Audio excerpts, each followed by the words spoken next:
When interpreters go to interpreting school, they, just as a musician who learned to play an instrument, are taught to practice and told to practice. And they do that a lot.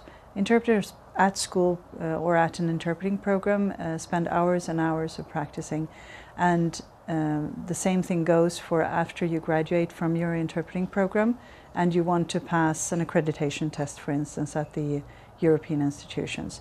But once you have passed the test, or once you have your range of regular clients, you don't necessarily practice, and you don't necessarily work with colleagues to practice. Whereas musicians, even if you play in the Royal Philharmonic Orchestra, you would continue to practice every day for hours and hours, and you would also continue to take music lessons.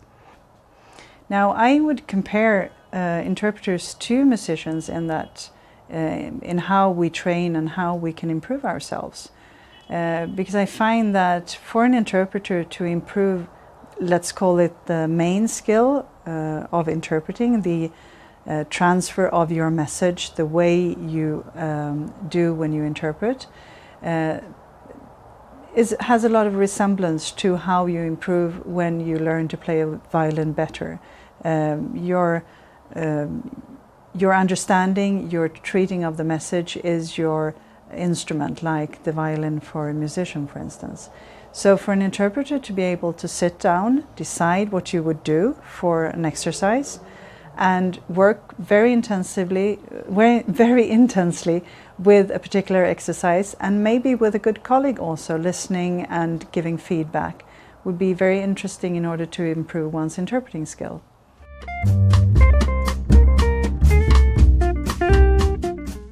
If you can just record yourself for a short while, and if you work for the institutions, it's perfect because most of the institution material is recorded, right? So you can go back to a recorded material and you can actually listen to yourself. And you don't need to listen to yourself for a long time. I mean, we are professional interpreters, we listen a lot to interpretation. So just by listening to yourself for a very short while, we would be able to identify which areas we would like to improve or where we would like to be better.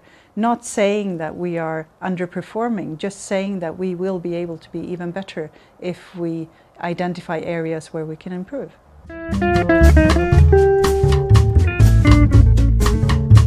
It's also very easy to fall into bad habits if you don't listen to yourself. And despite the fact that you may convey the message very well as an interpreter, maybe you have a lot of false starts, for instance, or anomalous stress, so that you will pause in the middle of a sentence where there's no full stop, where there's no end of the sentence, there's no full stop.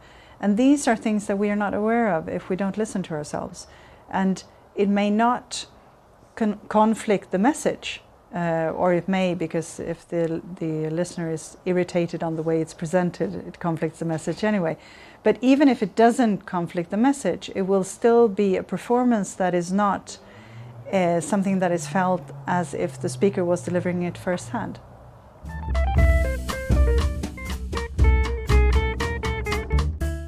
A good enough interpreter, let's call it a routine expert interpreter, is an interpreter who can easily work for the European institutions because it is very challenging to work here.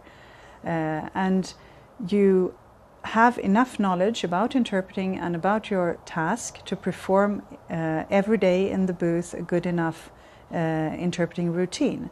Whereas the expert interpreter, the adaptive expert interpreter, is the interpreter who is like an artist, who can convey every feeling, who can make the listener understand the message as if it was presented firsthand, as if the interpreter was the speaker and not just a tool behind.